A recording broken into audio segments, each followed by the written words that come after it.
Welcome to the Beautiful Game. As always, I'm Blake here with Ferris. Hola. And Ron. What's happening? And on tonight's episode of the Beautiful Game, we're going to be talking a little FFP. We call that the financial fair play. Yeah, you know me. I'm down with FFP. How did that not end up in there? That's a very good point. That's very well done by you.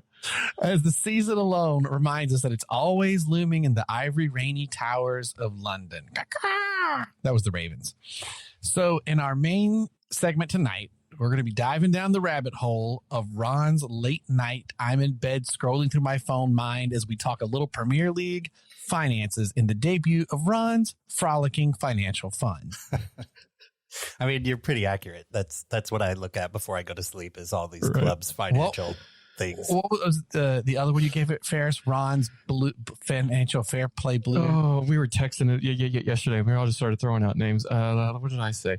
The financial blues news. Yeah, financial blues news. Yeah. And then we're going to talk some actual footy on the pitch as we preview the massive game this weekend between top of the table Arsenal and current champs Man City. We'll then blow the halftime whistle as the dollar of the... Jeez. I need to read these before. But it's more fun to discover what you've titled, Ron, like this. We'll then blow the halftime whistle as the dollar of the drumstick and the bean counter of the braised beef. Ron shares with us all the news that's fit to drink in this edition of Ron's Beer News. And after halftime, we'll then have another American edition of the La Liga's Roundup,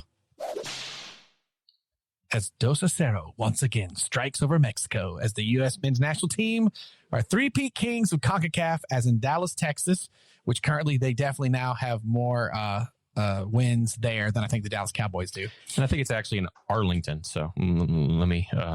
Oh, you're right. Yeah. They are crowned champions of the CONCACAF Nations League. And finally, once again, we end the pod with a weekend recap of the NWSL. But first up, Ferris is going to kick us off with our beer. Well, as I was told many moons ago as a young lad, liquor before beer and you're in the clear.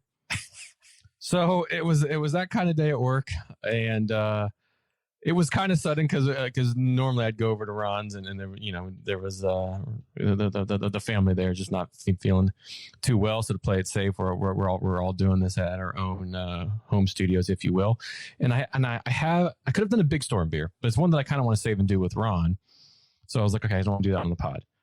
And then I have this. I told him the other day, I have this Vienna lager that I had gotten that's been sitting in my fridge for months, not years though, that I've been meaning just to bring over just to put in his beer fridge so that we can have it on some pod. So I didn't want to go through that. And then I just had some other just random beers that we've had on the pod before. Not this bad. But I just wanted a drink. I just wanted, just want a stiff drink. I'm staying at home, so I'm not getting on the road. I'm not going anywhere. So I'm going to have, from your friend and mine, good old John Jameson, who was Scottish, not Irish, by the way, a very rare bottle, if you will, Jameson Black Barrel Proof. Oh, so it's not just their Black Barrel, it's their Black Barrel Proof. And if you go to jamesonwhiskey.com, Jameson Black Barrel Proof is made from pot still and grain whiskey matured in a combination of American oak, sherry cask, and double charred ex-bourbon barrels. This expression is bottled at 50% ABV and without chill filtration. The result is rich, smooth expression that showcases the benefit that the tradition of barrel charring can add to the world's favorite Irish whiskey. Nose, you're going to get rich, comforting notes of butterscotch, toffee, and vanilla. Taste, you're going to get nutty notes are in abundance alongside the smooth sweetness of spice and vanilla. The finish, this 50% ABV edition lends itself to heightened vanilla sweetness on the finish with notes of roasted coffee and butterscotch bursting through. That's 2 pods in a row with some whiskey. You inspired me, my friend. Yeah. Hey, we branch out every now and then. Yeah, we do. That sounds good, though. I can't wait. Oh, and I'm going to be doing it in my Jameson glass with some Irish whiskey rocks. Are those green whiskey rocks? They sure are. Excellent. Straight from, I actually bought it at the storehouse there. Oh, at St. James Gate? Yeah, at St. James, or not St. James Gate. The Jameson, I can't remember what the hell it's called. You went to both, right? I did go to both. Yeah. Yeah. I did not make it there. I went to St. James Gate for goodness, but I did not make it to the Jameson Distillery. Next time. That's awesome. All right. Well, I am moving on up north in the U.S., and I'm going to, since I'm up here in New England, try another New Englander. A friend of mine who works with me in the same company, he's based out of Iowa, though, but he was over here at a couple of our other parks and up to one we have up in New Hampshire and brought back this 6-pack of variety. So I've got 6 different beers to try. He's like, dude, I brought this for your show. Nice. I thought that was awesome. I love it when people bring us beer. Yeah, man. So this is from Moat Brewing in Mount Washington Valley up in New Hampshire. And Ron, I was alluding to this earlier for Optoposite. Well, this is a place that's just got us written all over it. Moat Mountain Brewing Company, a smokehouse and brewery located in one of North Conway's most historic buildings. We serve a full spectrum of hospitality, great beers, good vibes, and some amazing eats on the menu. Multicultural munchies, barbecue, burgers, wraps, and sandwiches, wood-grilled pizzas, and entrees that will take you south of the border. We do Texas, the Carolinas, St. Louis barbecue, and beyond. Wow. Yeah, right. We That's brewed a our lot. first beers here in 2000 and continue to brew at the smokehouse, focusing on more specialty ales and lagers for our guests to enjoy on site. And then in 2014, the Barn and Cannery has been where we produce most of our brews in both draft and 16-ounce cans year-round. 20-gallon barrel system in a historic 1700s renovated barn that once was home to the famed Peter Limmer Boots. The Barn and Cannery, though, are not open to the public. Wow. That joint sounds awesome. Wow. And I want to go have their Yeah, food. it does. That's so multicultural munchies. Is that what you said? Yep. Multicultural munchies. I love it. Moatmountain.com. So it looks like, looking at their website, on the top of it, they've got like 6 beers that seem like they're staple beers. 1, 2, 3, 4. You know what? Actually, it looks like it's 7 beers. I've got 6 of these that he gave me. I hate one of them I don't have is called Clockwork Mandarin. It looks like the Clockwork Orange poster, but a mandarin instead of an orange. But since one of the titles we did was the Financial Fair Play Blues, I'm doing Miss V's Blueberry Ale.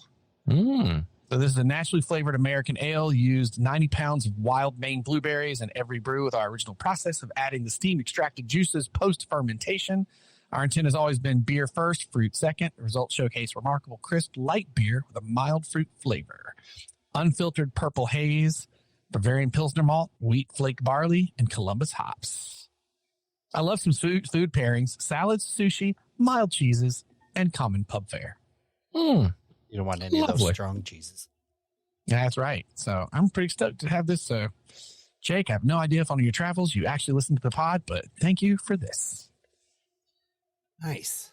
Well, as Ferris kind of alluded, it's been a rough 48 hours in the old household here. I didn't know if you were going to even drink anything. Yeah, right. So I don't know if it was Pedialyte provided food by poisoning or what it was, but the thought of having a beer kind of makes my stomach a little twisty. So what I'm doing is having a drink first used in October 1965. This drink invented by scientists. It is a wonderful flavor if you, in my opinion, cut it with water. Made in Florida here. The old Gatorade sports drink. The fruit punch. Red. But here's the thing. You don't drink red if you're going to upchuck. Yeah, that's true. You don't do the red, man, because that's extra cleanup. I cut it with water, and it's fine. This is the second time Ron has been on the pod feeling so bad that he can't drink anything. Hold on. Is this the first time ever that we've had 3 completely different drinks? Yes. Oh, you're right. Beer. Yeah. Whiskey. Gatorade. Yeah. It's a small batch Gatorade. It's like 230 episodes of us babbling to each other in a mic for us to have 3 different drinks. Yeah. Amazing. So Gatorade sports drink started in industry. He's treating it like it's the, oh, God, I love it. Invented at the University of Florida College of Medicine by a team of researchers led by Dr. Robert Cade. Gatorade was first field tested in a football scrimmage near the site and therefore first used in October 1965. The invention was prompted by a concern that the effects of heat on the human body. And so after collecting, quote, fluid samples from UF football players, Cade and his colleagues realized that players' electrolytes were out of balance and their blood sugar and total blood volume was low. They developed a drink containing these salts and sugars that quickly replaced lost nutrients and improved performance. The product soon attracted international attention and is now used by athletes worldwide. I love that Ron shows up with Gatorade, but is like, you're going to get the full story. Like a beer from the oldest brewery in Bavaria. Yeah. Mm-hmm. Yeah. I mean, you can't not do it, right? Yeah, no, absolutely. So there you go. Stomach in the old Gatorade. Love it. I hope you get some good aroma. A little hot, and then you make a hops. It's fruity. It's definitely fruity. The old diluted with some water. You know, to be made with as much fresh blueberries, I don't smell a ton of blueberry on this.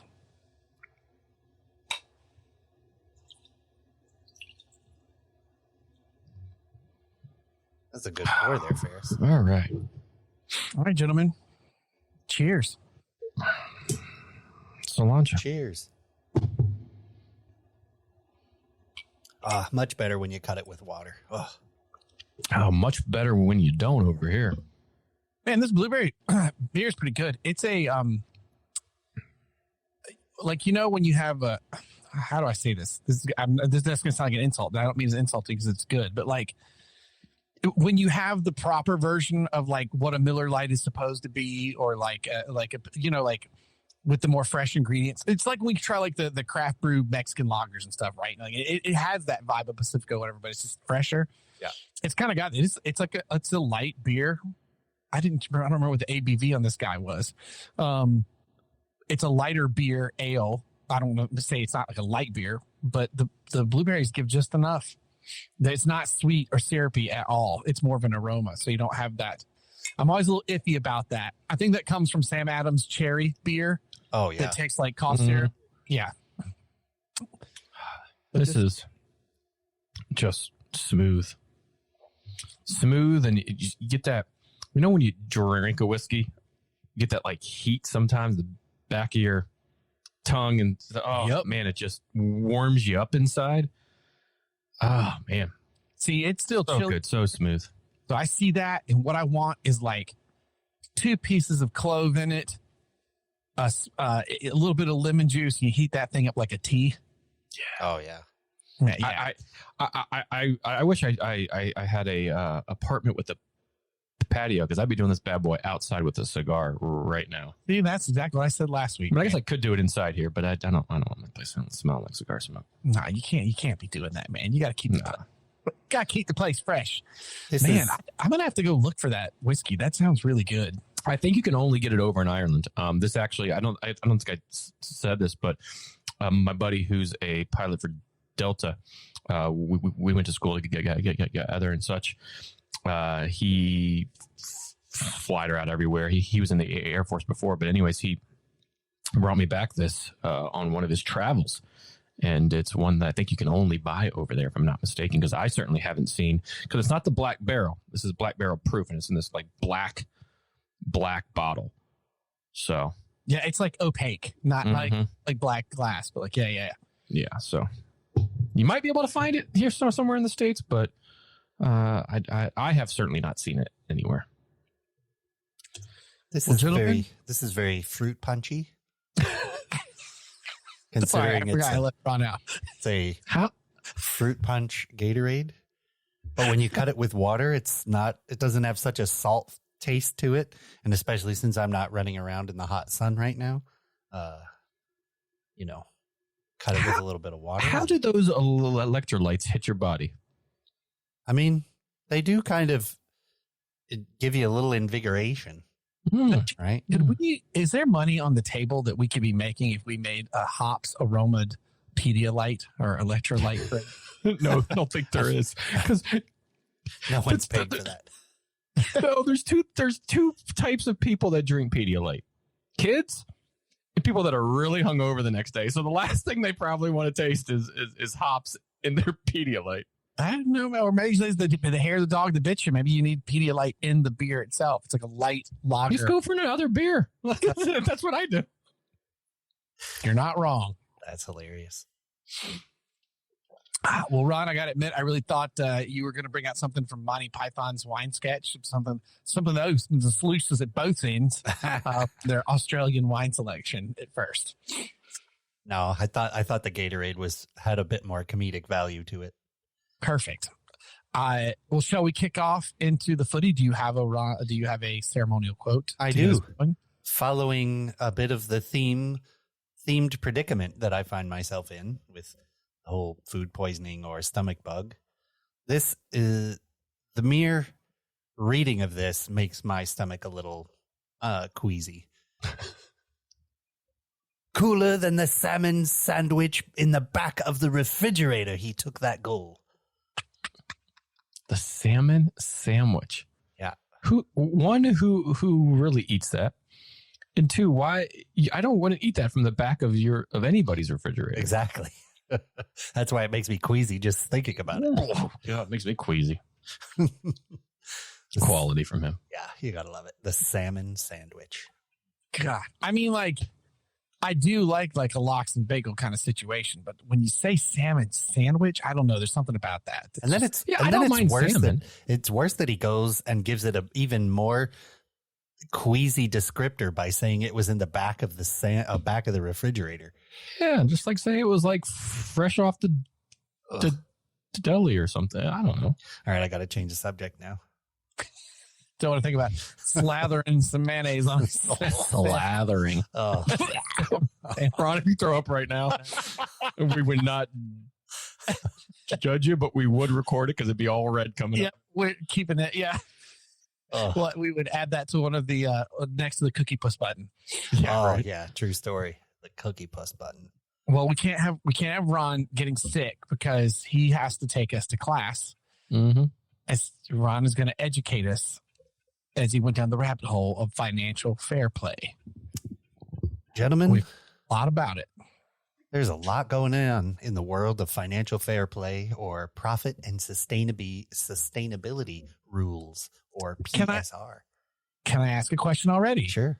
We should stop calling it financial fair play because under what this is, that was the Champions League and like Man City stuff, right? But this is profitable and sustainability is more what the Premier League has been. People have just kept saying financial fair play because they've carried it over from the other stuff. Yeah, it's basically like saying Q-tip or Kleenex for a tissue, right? It's just one version of it. Yeah. In the Premier League, it's PSR, right? Profit and sustainability rules. Now, whereas fair play deals more with like you just on crazy spending, right? If you, that's more about. I mean, it's kind of splitting hairs, but it's more about what you're doing with sponsor money, what you do with money from stadium and endorsements and things like that, how you allocate that around and how you move that around. Profit and sustainability really looks at things from a bit more of a global level, not so finite, if that makes sense. So I'm gonna start off with a few things that are good to know when we're going through all this, so you can kind of look at it through this lens, right? The Premier League is entirely run by the clubs. The Premier League is not basically making rules and forcing the individual clubs in the Premier League to abide by the rules. The Premier League gets information from all of the owners and front office parts of the clubs, and then they draft up rules and regulations. And then every year they put it in front of all of the clubs, and the clubs vote on what they like, what they don't like, change things, fix things. There's committees, all that kind of stuff. But this is all coming from the clubs, not the Premier League, right? Clubs are only permitted losses of £35 million a season, or £105 million over a 3-year financial reporting period. Now, all these clubs that we're going to go through have breached those in one way or another.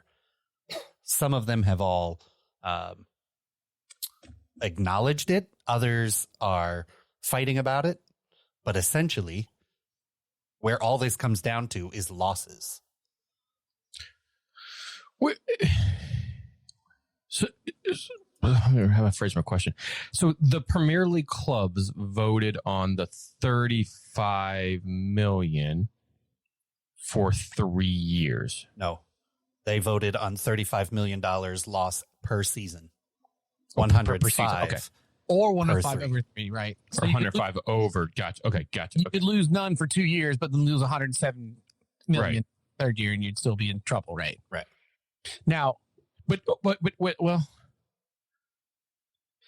So I could guess where my mind was going with that. If it's permitted 35 losses a season or 105, if you lose 55 million one season, it's either or, correct?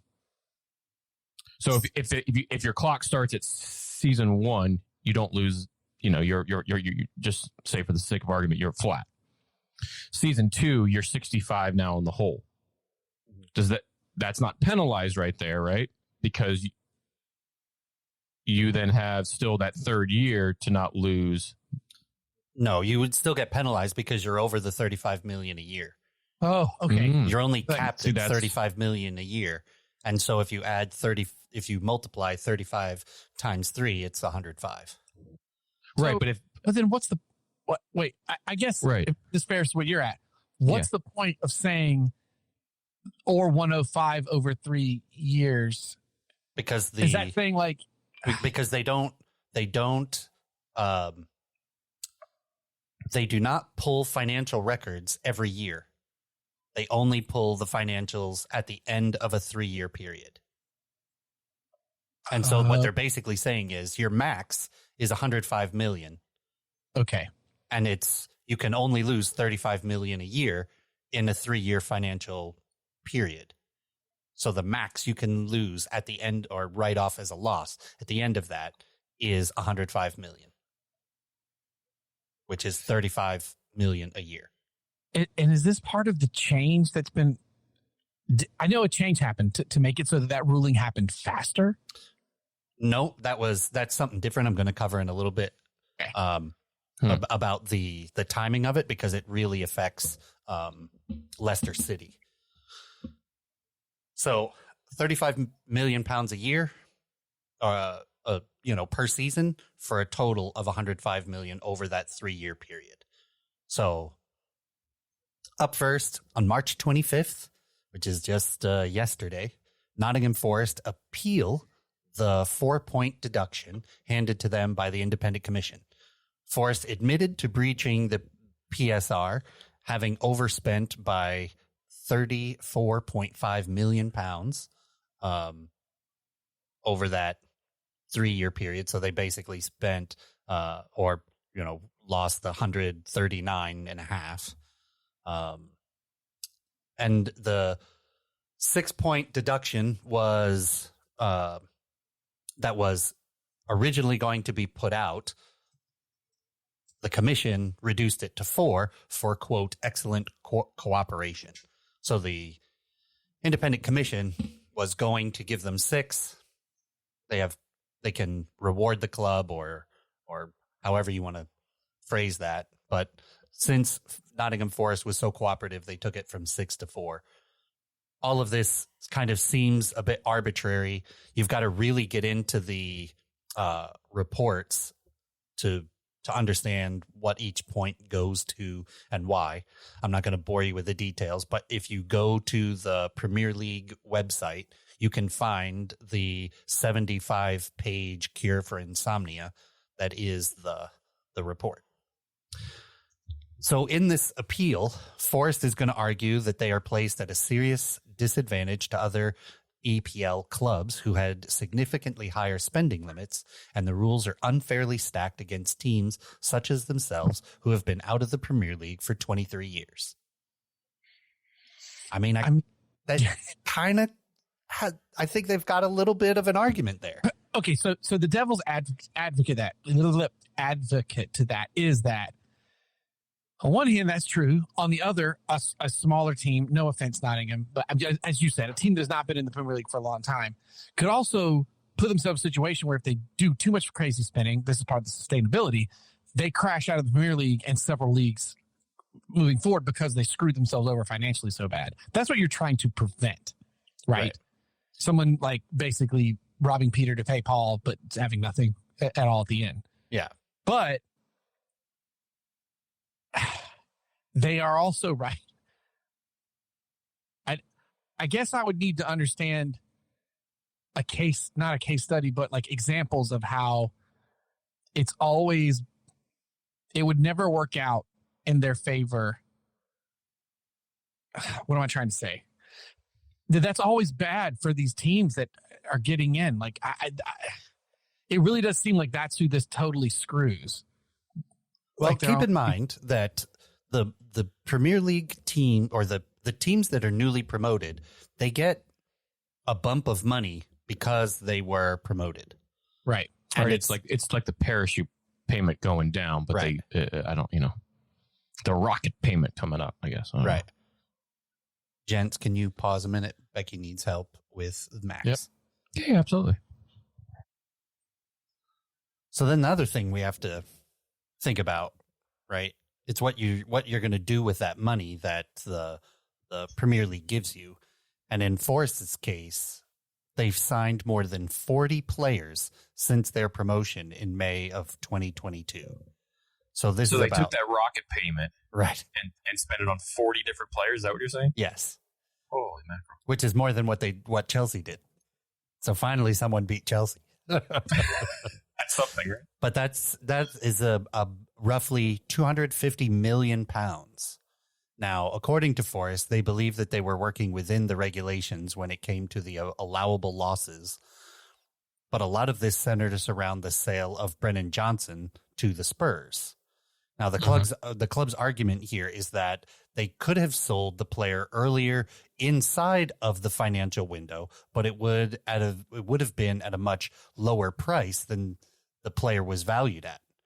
So Forest turns down 4 offers and eventually sell Brennan Johnson on September 1st for £47.5 million.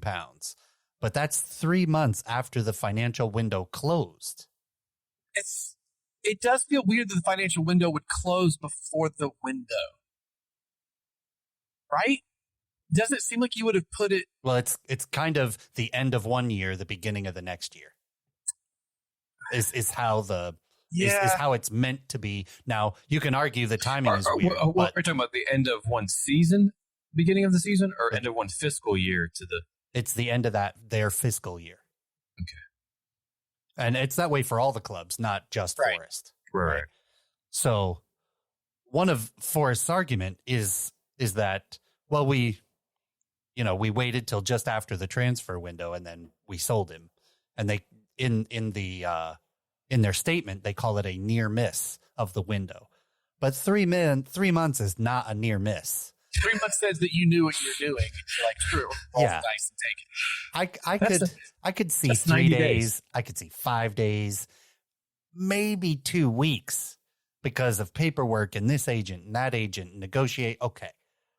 But to their point, that gets them well under where they need to be now, though. Like 90 days is enough time for you to tell an apartment complex, I'm going to move out. Right. You're going to have plenty of time in between there to think about what the hell you're doing. Yeah. So this is all really weird. I think Forest just kind of got caught. And even though the Premier League was telling them, you've got to sell these these players that you want to sell before the June 30 window. And they're like, okay. And then they turn down 4 offers and then they sell them, 3 months later. I don't know. Now, Ron, wearing that Chelsea shirt like you are, the more you went down this rabbit hole, did your butt pucker more or less? More. Because you're saying all this, and I'm like, I don't understand how Chelsea, when they do the 3-year back, get out of this. Who knows? We'll see. Well, I'll wait for Chelsea's books to be public, and then I'll make comment. So the only other interesting thing about this whole Nottingham Forest appeal is that the EPL sets a stop date for all the appeals and a decision for May 24th. However, the season ends May 19th. So it is entirely possible that we will end the season not knowing the outcome of the relegation situation in more than one front, which I'll get to in a minute. All right, because didn't we talk about this on the last pod? Yeah, we touched on it on the last pod. Yeah, which is there an explanation? Which I doubt you have. You might. I don't know. Is there an explanation for why the decisions are that date for any particular reason? So opposed to just the end of the season? Because you have to give time for all of the.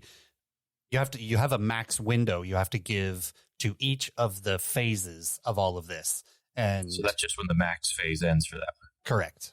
Gotcha. So all your appeals and your decisions and everything have to come out by this date. This is all part of the owner's resolution for PSR to be wrapped up in a more timely manner so that it doesn't drag on for years, right? These are relatively simple cases, right? This one, we're going to talk about Leicester here in a minute. The Everton one, which we've, already chatted about a bit. Those are all relatively simple cases, so they can go inside that shortened window. However, the Manchester City is a much bigger problem. There's fraud allegations, there's conspiracy to fraud, there's all kinds of other stuff, so that's going to take a bit. But it's important to know that nothing that the Premier League is enforcing is in any way being pushed onto the clubs, because the clubs voted for all this. So if the clubs want to change the rules, they can, but that's a completely different discussion than what the rules are on the books at the moment, right? So we go to another interesting case. 21st of March, the Premier League charges Leicester City with alleged breaches of profit and sustainability. Currently, Leicester sit in the Championship, as they were relegated last season, tied with Leeds on 82 points. Since the last year of the 3-year accounting period falls in the 2022-23 season, Leicester is supposed to report their finances to the Premier League.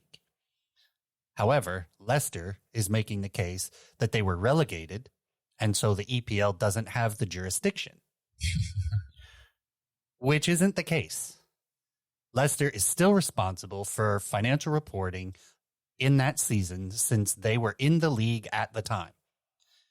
And the other interesting argument is, gentlemen, have you ever heard of, in the past 10 years since most of these rules have been going, have you ever heard of a relegation side being brought up on charges because they didn't give their financial report to the English Premier League? Nope. So where there's smoke, there's fire, right? In the past 10 years, every other relegated team has turned over their books to the EPL in this circumstance. So why isn't Leicester doing it? But what does that... And they're required to do it, right? Yeah. It would only attack their points in the future if they continue to be promoted? Well, there's a whole host of things that they could do. There may not be a points deduction. It may not be. Maybe a fine, right? Or maybe it's a trade embargo where you're not allowed to. That might as well be relegation, though. Well, I mean, you know what I mean? If you have a trade embargo going into the Premier League, you're toast. So Leicester are yet to make their accounts publicly available, but in the 12 months leading up to the close of the financial period, it is suspected that Leicester lost £92.5 million in the last year, £33.1 million the year before, and £35 million the previous, putting them about £55 million over the limit for that reporting period. So really, I think they're just trying to hide it. You don't have jurisdiction, right? That's the way it seems. There could be a completely, different answer. Either hide it or just like forgotten about, right? Which I mean, like, below it. There's a part of me that's like, screw you guys. I'm not in the Premier League right now. Like even if I am hiding it, Right. screw, what are you going to do? Well, this is where it gets interesting because Leicester are choosing the defense that they're choosing. The EFL is conducting their own financial probe into it and has placed the club under a transfer embargo or sanction, meaning that until the matter is completely cleared up, the club is not permitted to transfer players in or out of the club. Dun, dun, dun. The probe will take about as long as the original Everton case, since the rules for speeding up the process don't apply to championship clubs. For me, this seems a little bit like the Premier League is having their cake and eating it too, in the respect that we are not going to consider you a Premier League club when it comes to enforcing the rules on you. We're going to take our sweet time and do whatever we're going to do. But because you were in the Premier League on that last version, you still have to give us the financial records. So you either consider them a Premier League team in the case or you don't. I think it's a little weird to say, well, we don't have to rush this because you're a championship side. So I think there's a little incongruity there, but it'll take about 4 months or more, depending upon how much Leicester cooperate or roadblock or don't. The new season will start on August. So 24-25 season starts on August 17th. So it's possible that Leicester could start the new season without having this resolved. So if they beat Leeds in the league, they could either be forced to stay in the championship and then second place comes up. They could start the Premier League season already with a points deduction. There could be a fine. Who knows? But it could take 4 months or more. Has there ever been a team that has been promoted but started off with a point reduction? I did not find one. Yeah, I don't think there ever has been. So this one's going to be interesting to see how Leicester, kind of follow this. I mean, my main takeaway is, yes, they all voted for it, but it sounds like every club, even the top ones who are like, oh, we're having to be really careful right now with financial, like, they might have all agreed to an initial fund amount of money that was not a smart one. Yeah, maybe. Because it feels like from the bottom to the top, everyone's like, the ones that are adhering to it really can't because the financial. And if the clubs made the decision, I'm assuming they had financial people in the room to help them get to this and go, hey, inflation and but a few years and those type of things. Crazy inflation though on the prices too, though. Don't forget. Look at the Mudryk bidding and so that also could be part of it, like an inflation that's beyond, which it was, and we talked about in the last two seasons. Like, holy crap! Like, you go from Pepe being a record signing to Pepe was Havertz. I don't know what.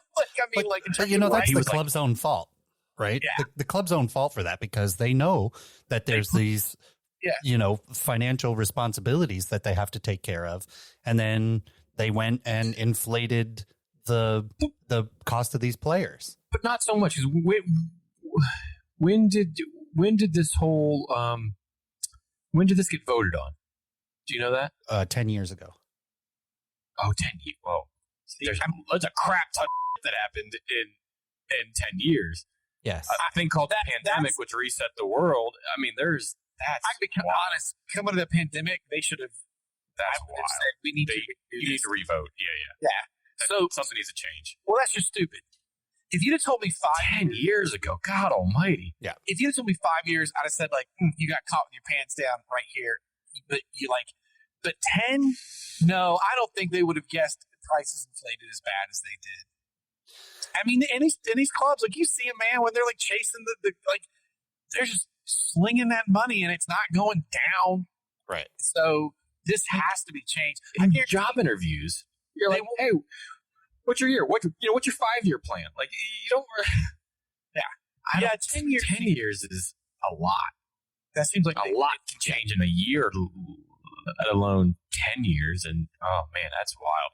Yep. They made their own problems. And clearly the previous 6 years, that money seemed to kind of work. Yeah, I'm sure they took some sort of 60% of the time, every time. I'm sure they took some sort of average over a number of years to arrive at it, right? Not just I would think so. Not just a fixed point in space kind of thing, but more of an average out. But at the end of the day, the clubs need to put together a more comprehensive version of this so that everything is a little more fair to all teams all the way around, which allegedly there's one coming. And they're supposed to vote on it this summer. It's only taken 10 years. Only. Well, it was working for the first 6. There you go. A Manchester City update.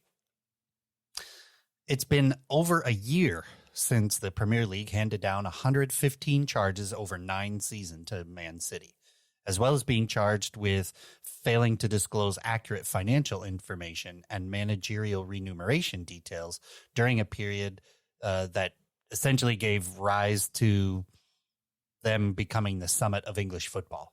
Man City are also alleged to have breached the Premier League's profit and sustainability rules during the 3 seasons from 2015 to 2018. So 365 days on, against a backdrop of other teams having to answer for their financial, screw-ups, the Premier League champions have yet to even see a hearing begin. Now, go ahead. I was saying, and it's casting a shadow that really sucks. Like I saw people, arguing, as Klopp's going into his retirement from Liverpool, not necessarily retirement. They're like, they need to shut up. Like he's nowhere near how good Pep is. They need to quit talking about how good he is. But then people are like, well, is Pep that good? Like, would other coaches have pulled this off if they had? And that's what sucks. Like as long as this is hanging out, anyone tries to make those arguments, in particular, let's say about like this Klopp not being as that great compared to Pep. It's like, you guys need to get this answered first, because that just keeps hanging out over everything. The hard part about this particular case with Man City is that this is not a case the Premier League has ever seen before, right? The financial rule breaches that City stand accused of began in 2009 and go to 2018, covering essentially the first decade of Sheikh Mansour's reign of the club. And they're being accused of lying and racketeering and cheating and conspiracy, stuff that's not your basic financial problems, right? There's all sorts of questions about how sponsorship money was funneled through and out of the club so that they could stay inside the PSR. So the burden of proof here is massive on the Premier League. So it's going to take a bit. You're not just saying you sold the player this and at this time and you're a couple $1 million over your limit. You're accusing everyone in the front office of cheating and conspiracy and fraud. So that's not a short-lived investigation.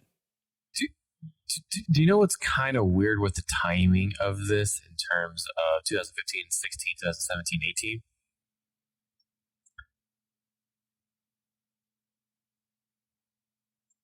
Since 2008, when Sheikh Mansour owned the club, Man City won in 2011-12 season, 2013-14 season. Okay? So now they got a taste of what this is about. 2014-15, Chelsea, Leicester, Chelsea. So from 2013 to 2017, it was 2 Chelsea titles, 1 Leicester City title. 2017-18, Man City then won again. Those dates are curious to me on how the competition in the Premier League and what they saw on a financial front, how they went about it. Yeah. Does that ring a bell to anybody else? Does that kind of go during this time? I also think that I know the argument's been like, well, we're trying to get all the case together, but you're also like, did you need a decade? I mean, like, at what point, like, could you have started and said, hey, we're doing this, but we're going to have other things coming? I don't know. It seems, my fear is they've waited so long to put it all together that then Man City has the ability to drag this out, that it'll just fade away. And we'll walk away with, a transfer ban over a session And is there statute of limitations? Like, if we get past next year, well, that season's already, like, no. 2026. Like, there's not a statute of limitations. The UEFA has a statute of limitations. The Premier League does not. That's what I was thinking. Okay. And UEFA did end up suing Man City, and an independent panel found that Man City was guilty, but the penalty did not. They overturned the penalty of removing them from Champions League for 2 seasons, if you recall that. Mm-hmm. So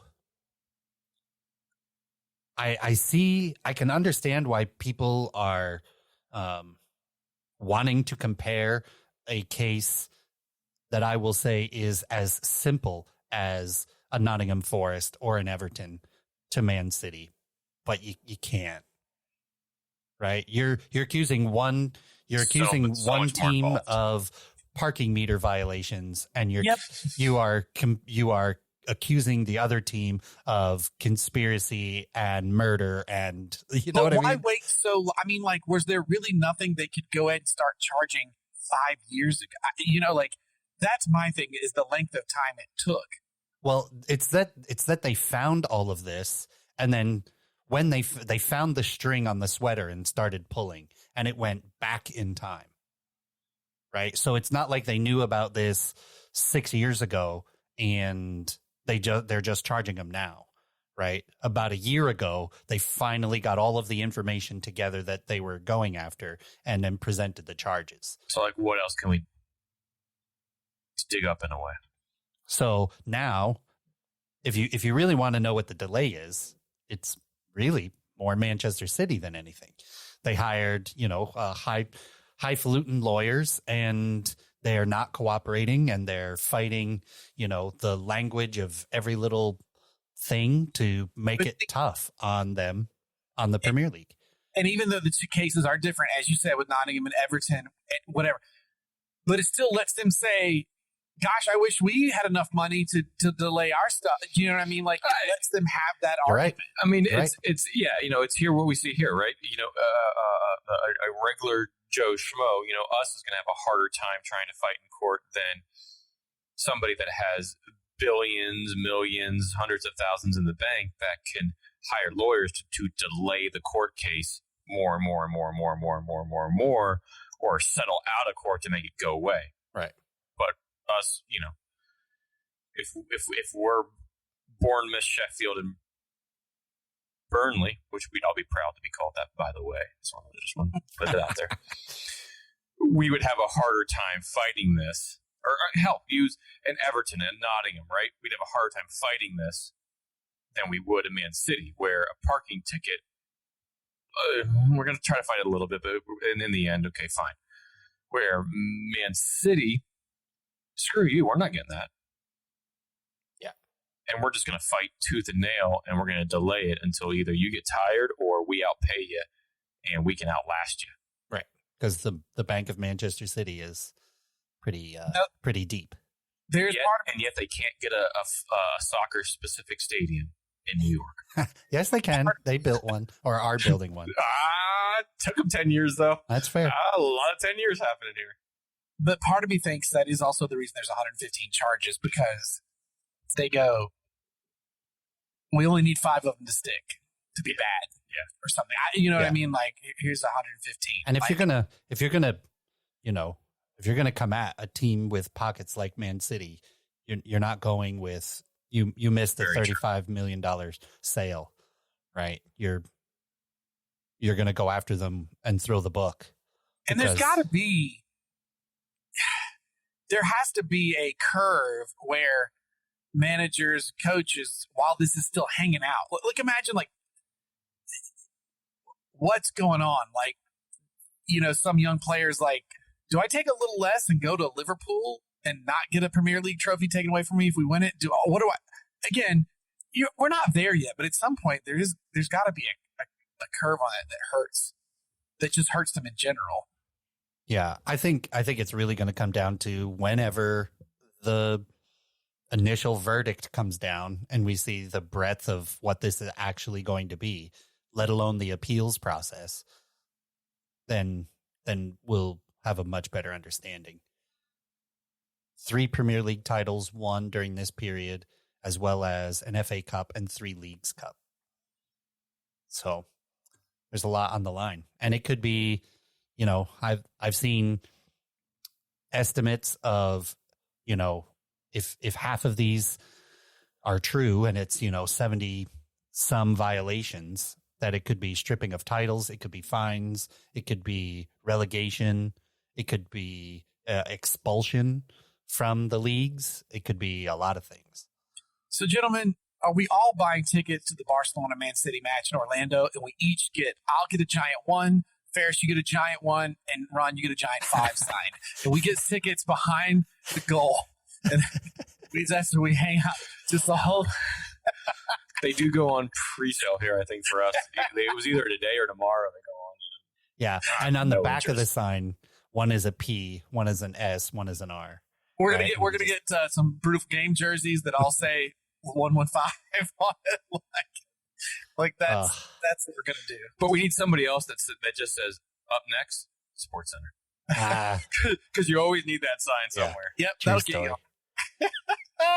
So for the last portion of the update here, Everton's 3-day hearing against the latest round of Premier League breaches began on Monday the 25th.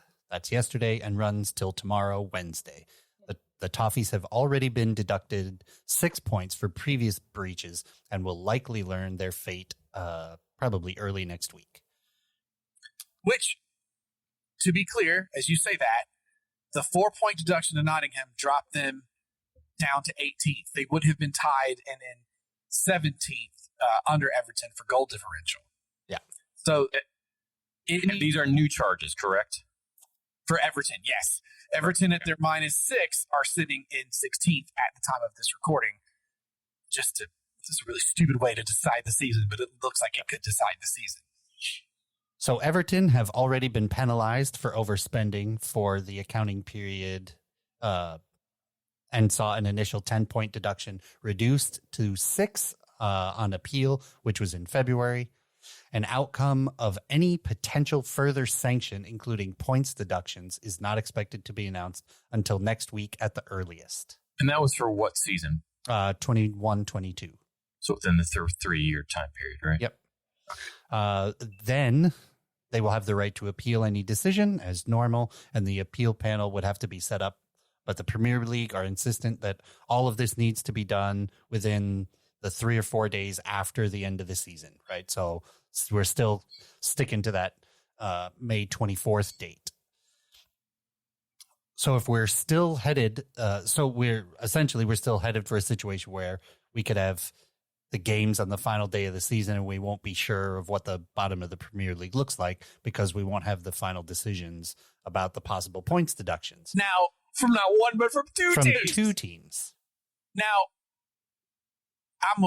oh man, if our friend Kara is listening, this is not going to win me any favors. When you explain the length of time Everton's been having this problem, I don't want things to be decided this way, and I don't want them out of the Premier League, but I do not have a twinge in my heart for them like I do Nottingham, say, in this situation. Because Everton have been in the Premier League and have made some really boneheaded choices, players and manager over the last decade or so. So this is a situation where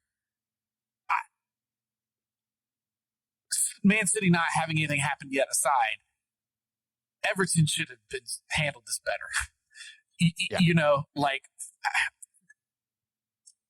find it harder to have a little sympathy in this situation compared to a Nottingham Forest who's scrambling to stay in while these guys have been making the money from Premier League being in year after year, been doing squat with. Do you know what I completely forgot about until you said that? In 2019 to 2021, they had Carlo Ancelotti as their head coach. Yeah. Yes. I don't know. That's mind-boggling. And you still. Wow. Yeah, and they've been in a relegation battle for what? Yes. Wow. Forever. Yeah. So I mean, I'm not trying to be a jerk. I don't want to lose Everton at the Premier League, but I just. Whereas the Nottingham Forest, I have a more well, they got a point, yada yada. This one, guys. So at the time of the charges being brought in January, Everton criticized a quote clear deficiency in the Premier League's rules, which it's interesting because this is a very clear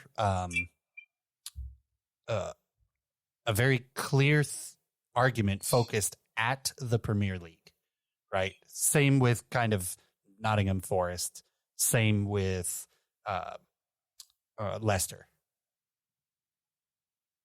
But it's not the Premier League's fault. None of this is the Premier League's fault. They're just enforcing the rules you voted in, Everton. Compared to Nottingham, that's what I'm saying. They were here for this vote. You're right. You know they were fully aware. For 10 years aware. So their statement reads, the Premier League does not have guidelines which prevent a club from being sanctioned for alleged breaches in financial periods which have already been subject to punishment, unlike other governing bodies, including the EFL. As a result, and because of the Premier League's new commitment to deal with such matters in the season, the club is in a position where it has had no option to submit a PSR calculation, which remains subject to change pending the outcome of the appeal. So the club now must defend another Premier League complaint, which includes the very same financial period for which it has already been sanctioned before the appeal has even been heard. The club takes the view that this results in a clear deficiency in the Premier League rules. Well, let me tell you this. You committed the same violation over 2 separate seasons. It is still a violation. So this isn't a double jeopardy thing. You screwed up in the 21-22 season and you got nailed for it. And now you screwed up in the 22-23 season the exact same way because you didn't fix any of it over the year. So you got nailed for it again. That's not double jeopardy. Double jeopardy is you got nailed for the season of 2021 and 2022 twice. But that's not the case. Does this read, though, as shots fired to Man City? Well, yes, because that's right now. Yeah. What was it? It was as a result because the Premier League's new commitment to the deal with such matters in season. Essentially, well, Man City had it in 2014, 15, 17, 18. So why are we just now talking about it? Yeah. Well, and let me ask you this, because we haven't talked about this, but we might have a faraway pod when this first starts breaking about Everton. But if it's for if it's for seasons where they should have been relegated, then does this open the door for clubs that were relegated to go after financial suits against Yes. Everton. Yes. So if they're found, Cripple the club. if they're found guilty of it, they appeal, and the independent commission comes back after the appeal and says, no, you're still guilty. There is the possibility that other teams could sue Everton for the loss of money they would have had. So this is how Leicester is going to get the money. It gets fined. It doesn't matter about the fine. They'll sue Everton and get their. See, now that adds another layer of stupidity of them getting tagged in this, because part of this is in the time that this happened to them. This is obviously why they're like, we have to start doing this in season, because if we don't, like, look at what happens. Yeah, This it's just going to be this massive cascading effect. Yeah. And mind you, Man City is in a similar boat. And yes, they've got a lot of money, but how many times could a Chelsea and a Man U or an Arsenal go, I should have been gotten Champions League money these couple of years and I didn't, or I should have gotten won the Premier, whatever we're going to see. Like, where does that stop? They've got to do this, and they've got to get this Man City thing done. And the rest of them that ever happen are like this. It's right on top of the season. Right. They can't. Now, that's your PSR update. But I want to leave you with this kind of interesting thought. You never really heard about any of these financial breaches until last season into this season. You know what's really coincidental about that? The UK government voted that an independent regulator was needed for football. You're saying it. Regulators, we're going to every bit of this property. Well done. It was a clear blue light. Nice. So you're saying the only reason they're jumping on this now is because they know that the UK is like, someone needs to get on this. You know what? F***ing Brexit. I love that you just threw that out. Like, I have no idea how this connects, but I'm just No clue. Isn't the problem for anything financial in the UK? Like, you're talking about so much money for small towns and whatever that like come in and out, or not just small towns, but like the areas around the clubs. This is huge economic impacts. Yes. And it is one of the UK's largest exports. The viewing, the amount of money that rolls TV around rights, right? For TV rights, advertising rights, all of that. Merchandise. It's massive. And so the UK government said, we don't think football can run itself. Now, before this year, well, I'll say last season, can you guys remember anybody being penalized for financial fair play or PSR violations? I can't. I mean, granted, I haven't been following it for, 50 years or anything, but the past 8 years, I haven't heard a single peep about. Been following it for at least 20 years, and no, I haven't. But as part of that, this 10-year deal that we're talking about, where like the money that they said we should do made sense for about what year are we at, Ron? That's fair. Are we? Sorry, we'd be at the 10-year mark, right? Are we at the 10-year mark? We're technically in the 11th. This season is the 11th. Right. So for 5 to 8 years, it might have just been like, well, that worked. Like that financial cost worked as far as staying under those losses. But now with how expensive players have gotten, I think that's why we're hearing about it right now. Very easy analogy to anybody here in the States. You don't see the cop on a bike until the end of the month when they got to get their quota. When the deal runs out and towards the end, the old Premier League and the clubs got to get their quota in, and they shove it all in there at the end. It's just too coincidental that football is arguing, the EFL, the Premier League, are all arguing that they can regulate themselves. They don't need an independent regulator. Everything's fine. Nothing to see here. And now they're coming down hard on all these clubs in a show of force to get rid of or to push off independent regulation. which isn't really working. Huh. Without great transparency to the fans. I mean, look at what you just had to go through. I understand this now better than I did, for sure. But they haven't been doing a great job of making people understand what's going on. Like I forget the MP or whatever that spoke to them. It's like, but you have to understand how this looks to people with smaller clubs, or like it just doesn't. Even though this might be apples to oranges with Man City, you're setting a terrible precedence where everyone's like, well, if you don't have, tons of oil money or whatever, like you're screwed. Yeah. I mean, but to be honest, like that's the world at large. Yeah. Right. I don't mean this. I'm not giving this in a political slant, but look at all the things that Trump is going through. Right. He's got the ability to make communication difficult for people,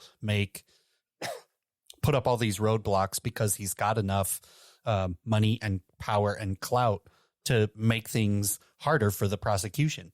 Man City's doing the exact same thing. It's the larger world we live in.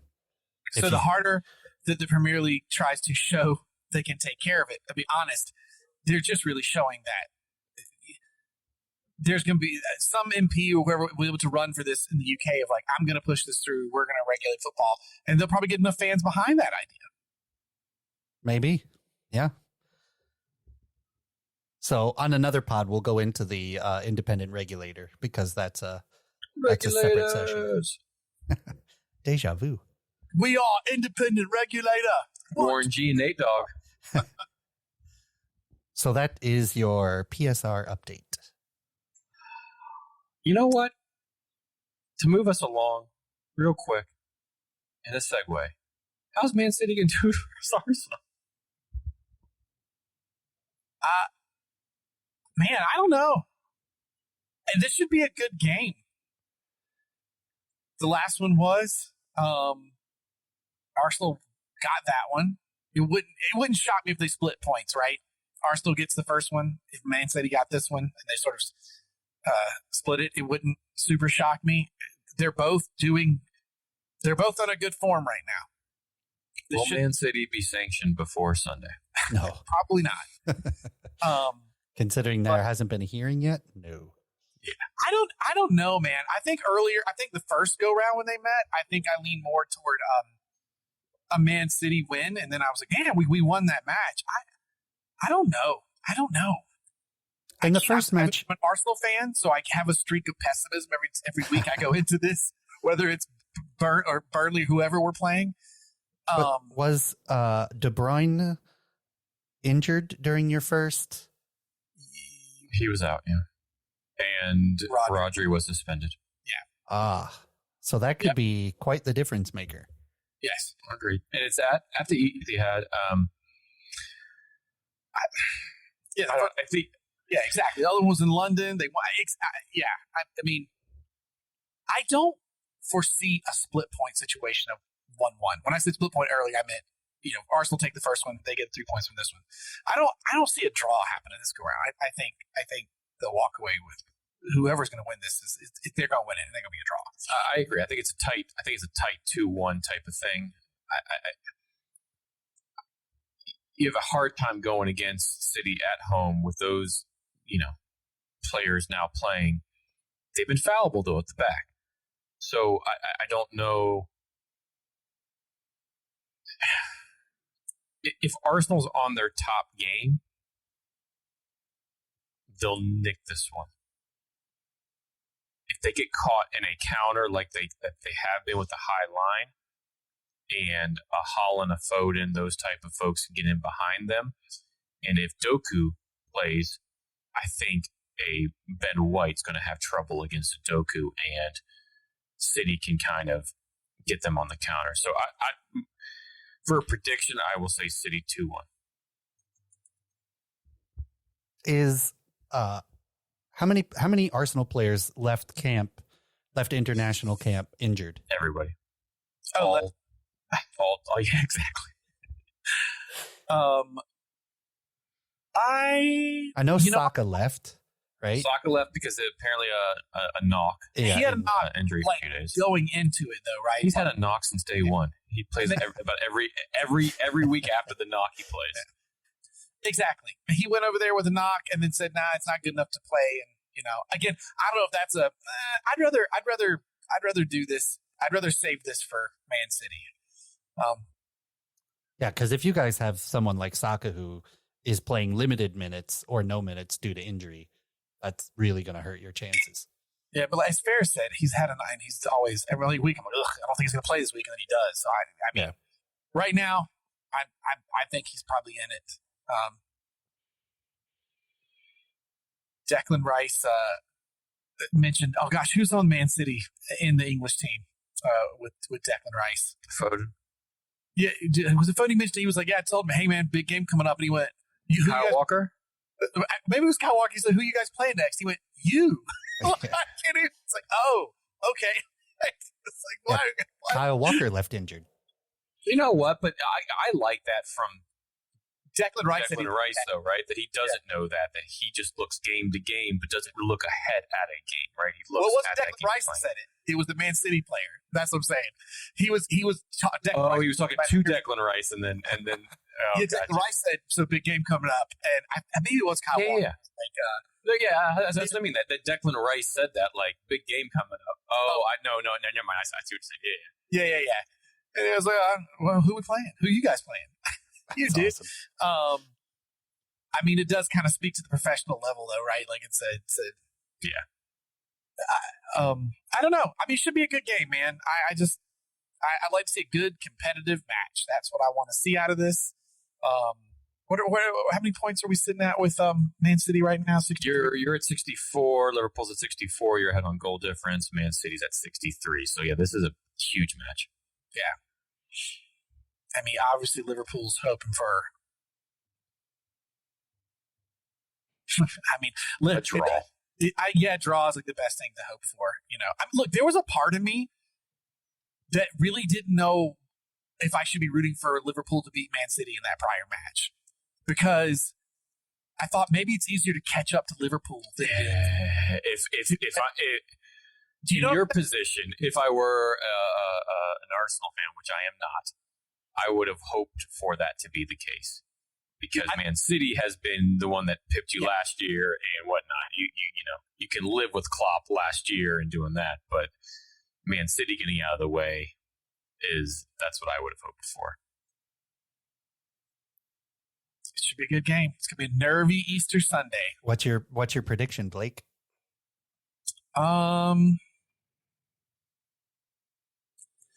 Ferris went the 2-1. I mean, God. I said I don't think they'll do this, but maybe it is. It's a 97th second goal from Arsenal, and it's 2-2. I love it. There you go. I'm gonna go 3-2 City. I don't know if those clubs are going to get 3 goals. They both have good defense.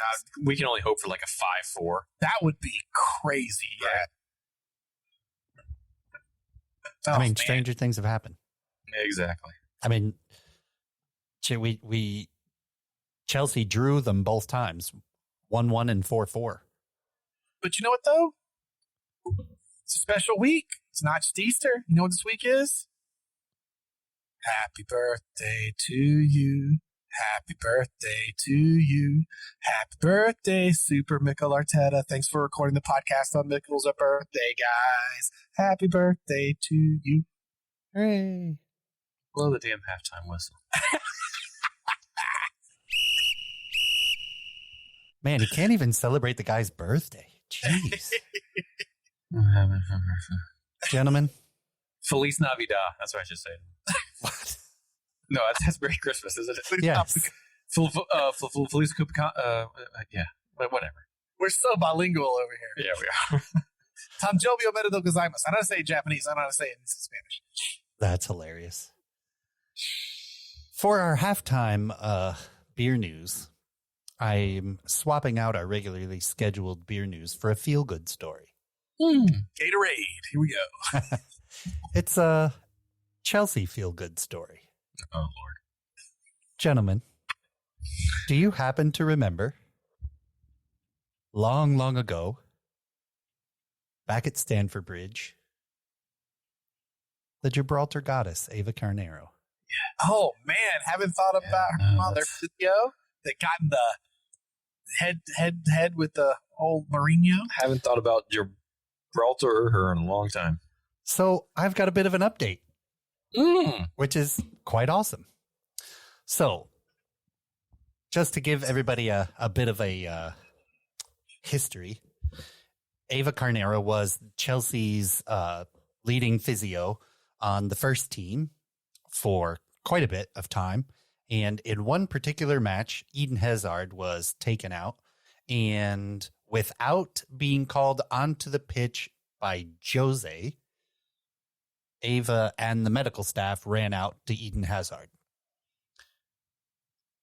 Jose was trying to get a fast restart and do some crazy tactical thing, but he was not allowed because the physios were on the field.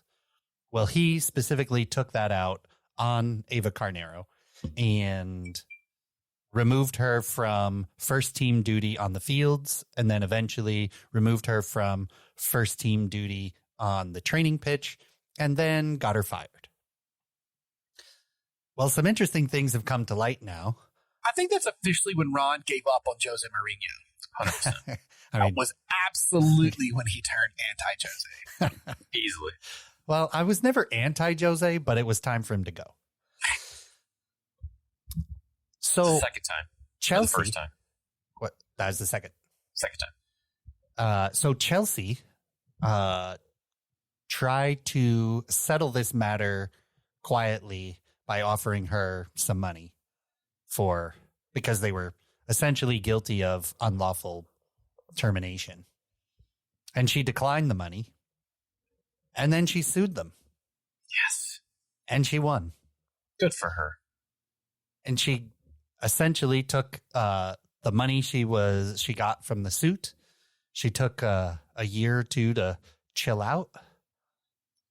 Real quick, did that money she won from the suit play into the losses the club reported over the 3-year period? I don't know the answer to that. But that's a funny question. If it was like the one that tipped him over the edge. Yeah, Right. like the $2 million that just got her right over the edge. Well, this is deep in the heart of the Abramovich era, right? So who knows what was going on back then. So she takes a couple of years and she essentially just takes herself away from football, but always still kind of kept an eye on it. Well, she started getting back into football, and for the Qatar World Cup, she was the leading doctor to set up the hospital at the World Cup, which is pretty awesome. I didn't know that was even a thing, but it is. But gentlemen, what's even cooler than that is that she went and bought herself a football club. A what? A football club. I thought he was going to say a brewery too for a second. No. No. She owns, and I hope I'm not butchering this, Lewes Football Club, LEWESFC, and the Women's in East Sussex. They were established in 1885. And they were, I feel like Ron's going to have a new jersey on in the next few weeks. if I can find one, Yeah, right. they are in non-league premier. They are so far down. Like, not even in professional. I need you to do what I did when the Cherries first got promoted, and I had to end up talking to, we'll call him Bob or Sam, that worked the shop and was surprised an American was calling to try and order a kit. Yep. I need you to call that club and be like, I'm trying to order a kit because it's in the United States. Can you help me out here? Right. They are, so Lewes Football Club, nicknamed the Rooks, founded in 1885. Their ground is called the Dripping Pan. Their grounds are called the Dripping Pan? Yes. Well done. Hell yeah. It seats 3,000 people.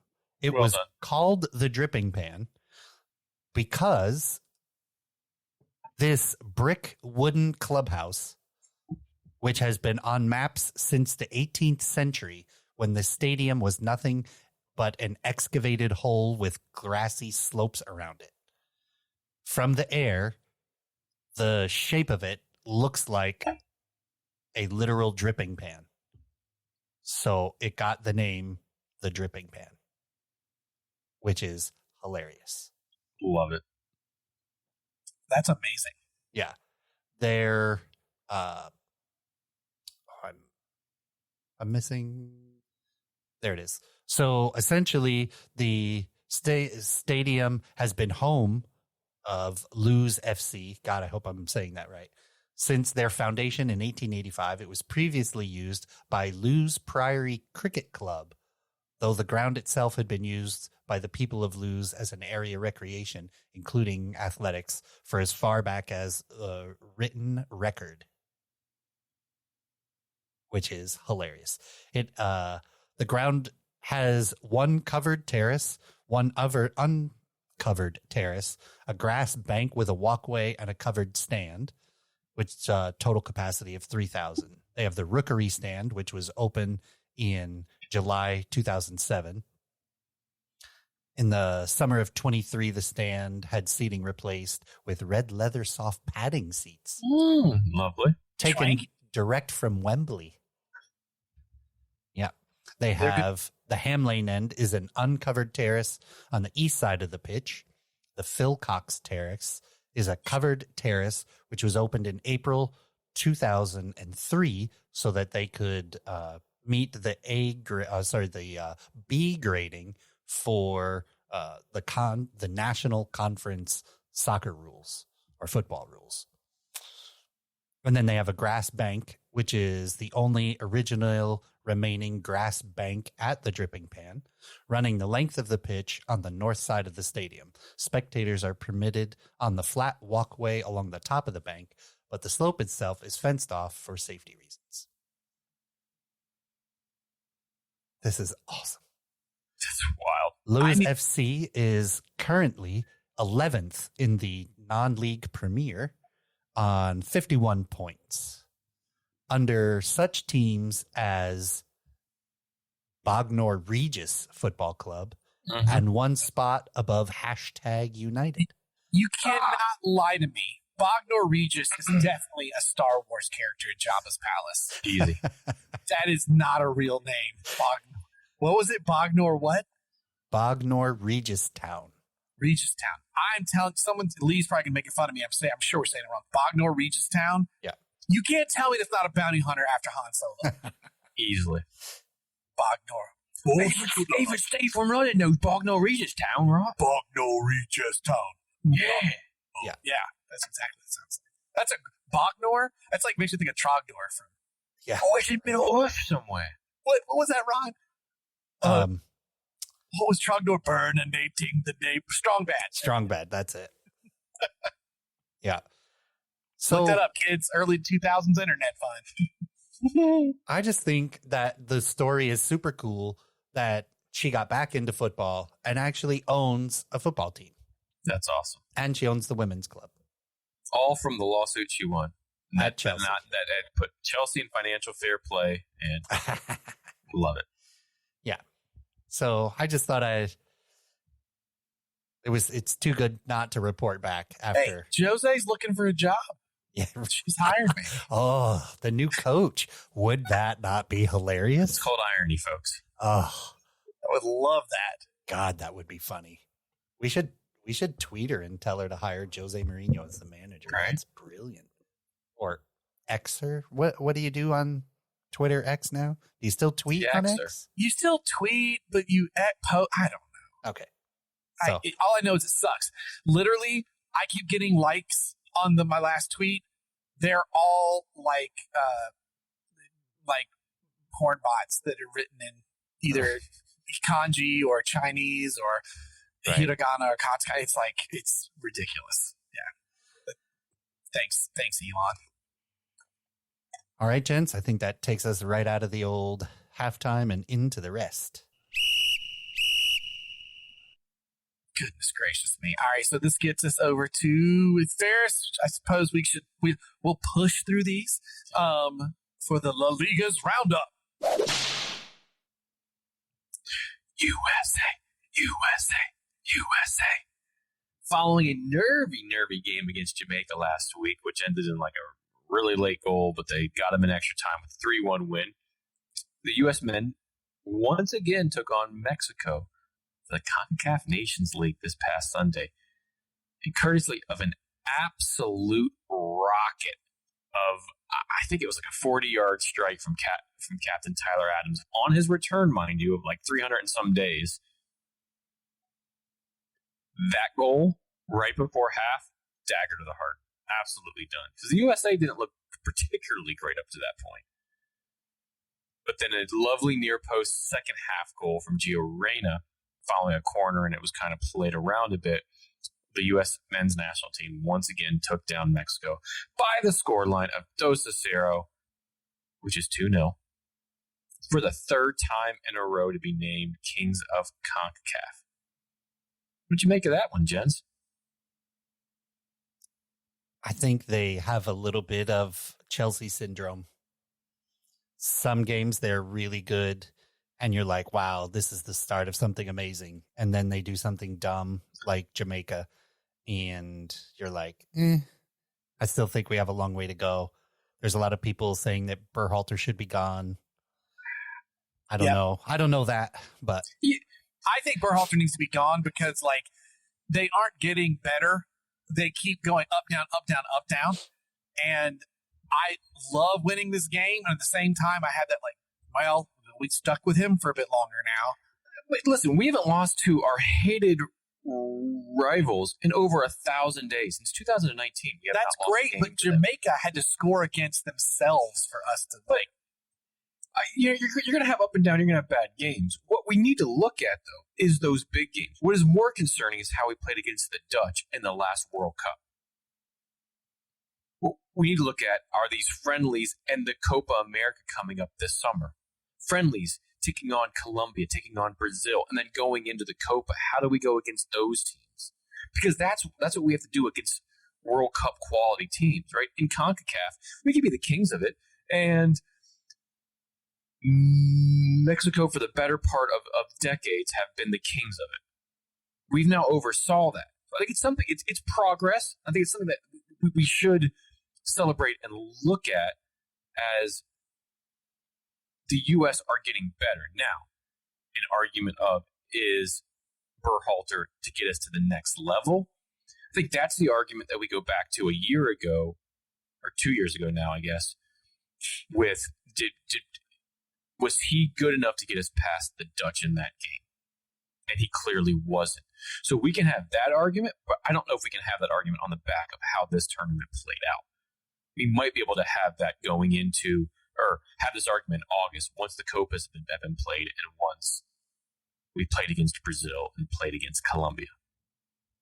I don't know. I think I see both sides of this, but I also kind of see Blake's a little more, especially considering all of the problems that Mexico's been having with their national team coaches and all that kind of stuff. I kind of think that it's not that we're getting better, but Mexico has not been performing very well. So I think it's a bit of both of these things, not so much that the U.S. has gotten so much better that, you know, when you say, well, we haven't beaten our rivals in over 1,000, we have not been beaten by our rivals in over 1,000 days. I think that kind of inflates it a bit because Mexico haven't been all that good. No. Yeah, agreed. So that's my concern. Like, I don't think we're amazing. We're just doing better than Mexico's troubles. But we have to celebrate this still, I feel like. And that's, we can't forget that it's another trophy in the cabinet, if you will. And there has been progress made over the past few years. Is that next group of, is it the Tony Dungy to John Gruden effect? Tony Dungy gets the Bucks all the way up to that Super Bowl, and then Tony Dungy comes in, right? Because there's somebody else right after that might step in to get this very, very talented, one of the more talented squads we've ever seen in U.S. soccer history, especially on the men's side, to get them to that next level. Is Greg that person or not? I don't know. More concerning, though. Well, not more concerning. Well, yeah, it is a little concerning. Not really. But Tyler Adams, great goal. His first 2 goals for the U.S. men's team against Mexico. Very, very cool. And only one other player, I think, in U.S. men's national team history to do that. I cannot remember the name off the top of my head. But more concerning, how he was holding his child after the game. Did you guys see this after the game? It was, yeah,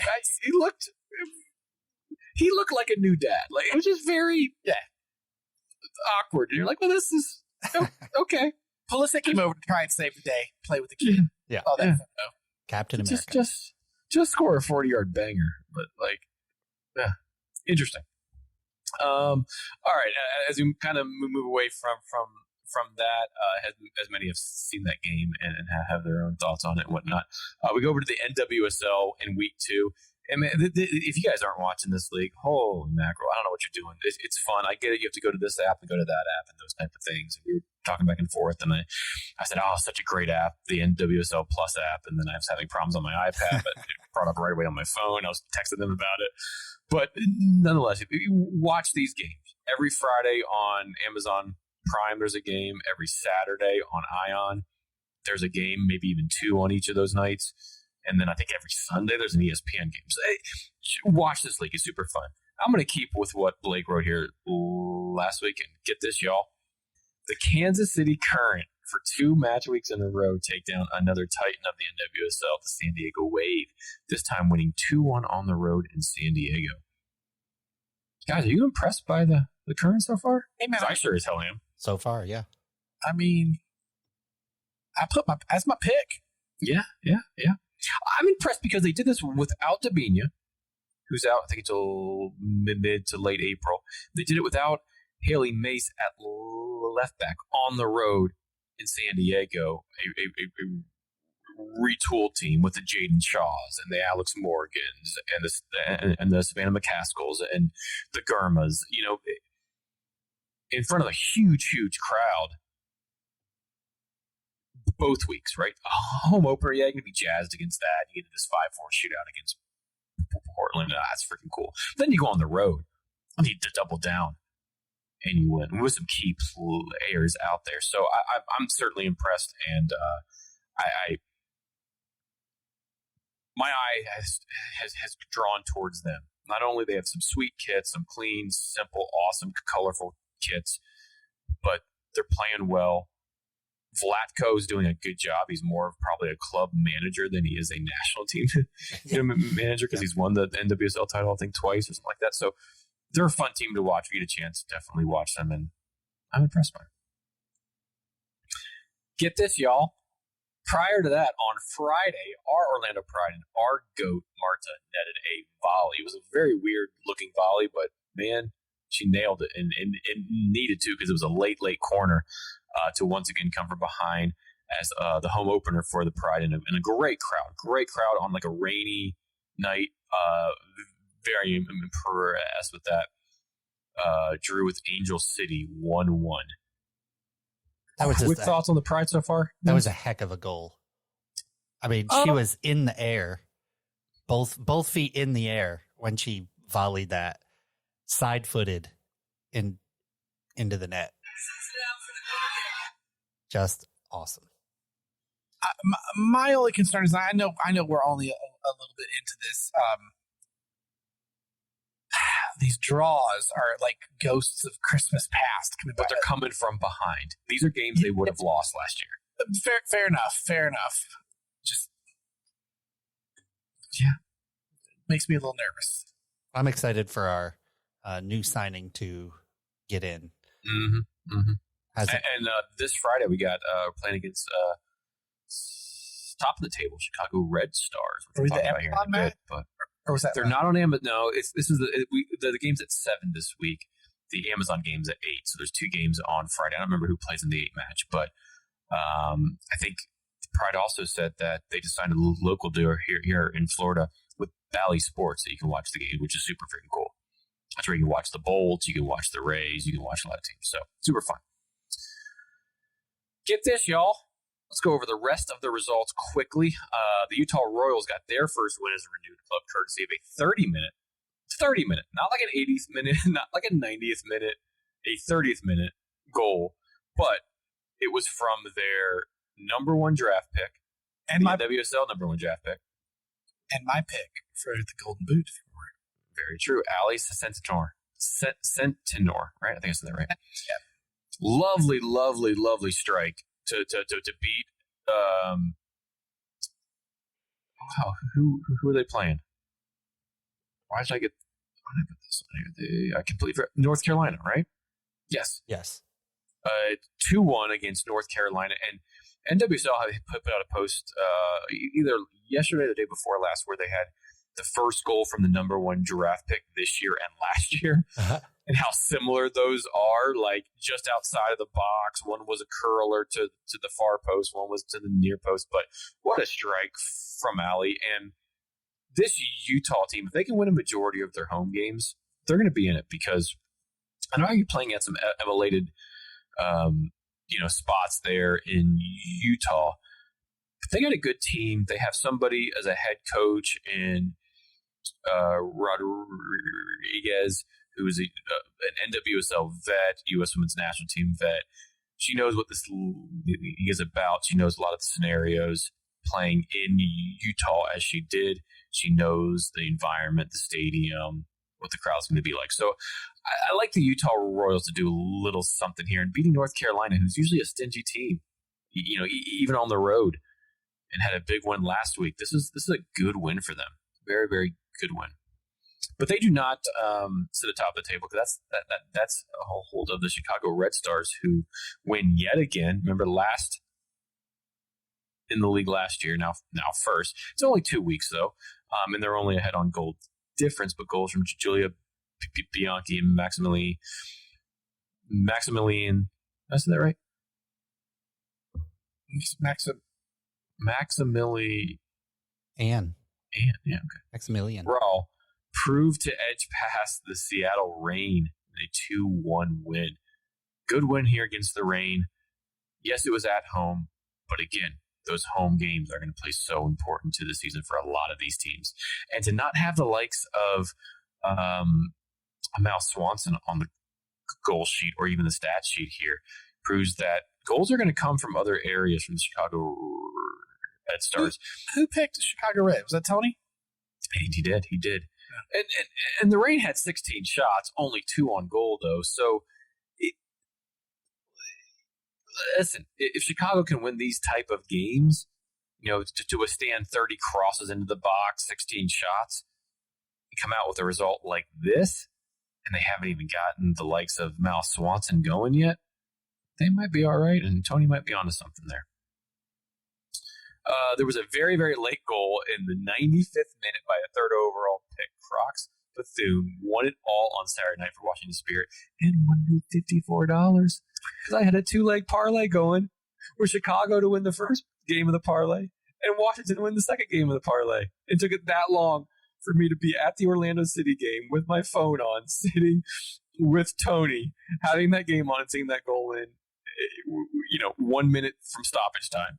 In terms of, it was a 95th minute for a 96th minute, but Bethune netted a good one from an assist from one of my favorite players, Ashley Hatch, as they win their home opener on a cold night there in our nation's capital against Bay FC.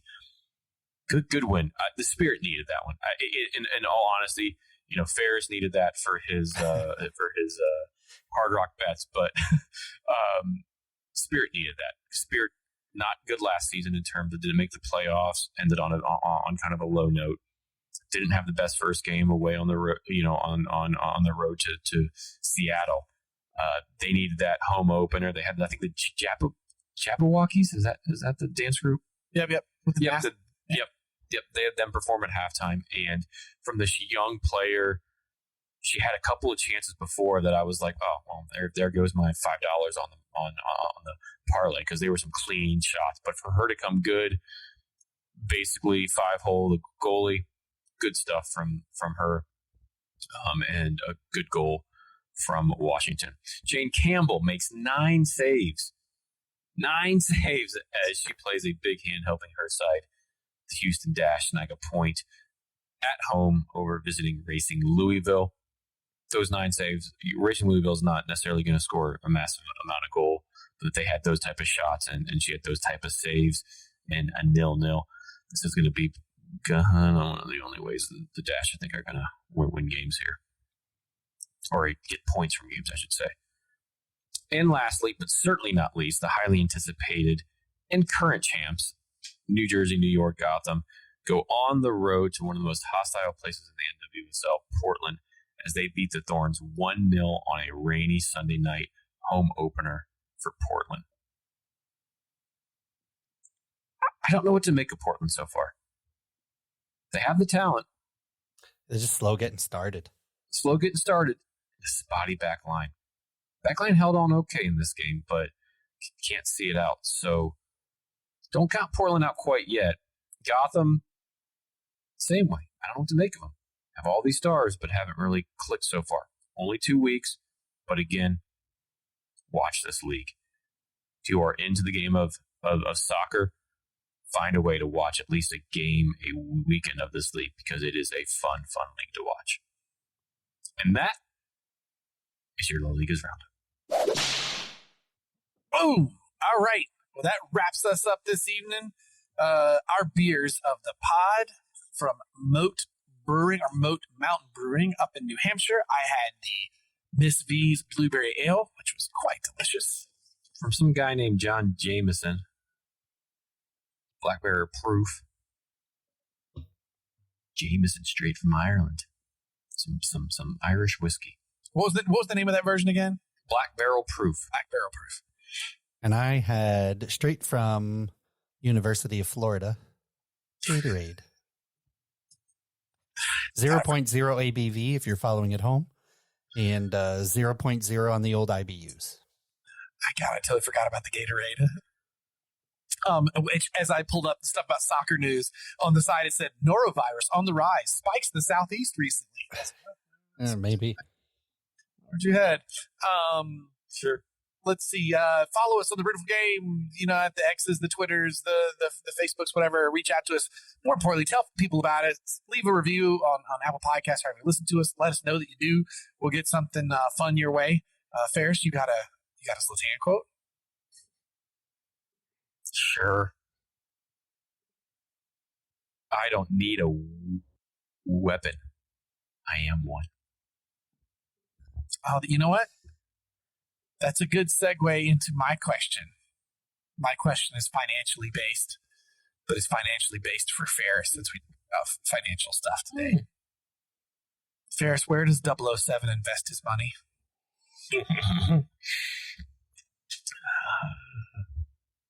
I have no clue. With your Skyfall poster in the background. Isn't it obvious? In the bond market. End it right now. Great. Best joke he's ever had. There we go. You heard it here first. Love the beer. Cherish the game. The beautiful game. Cilantro boys. The dripping pan. I got to go visit that place.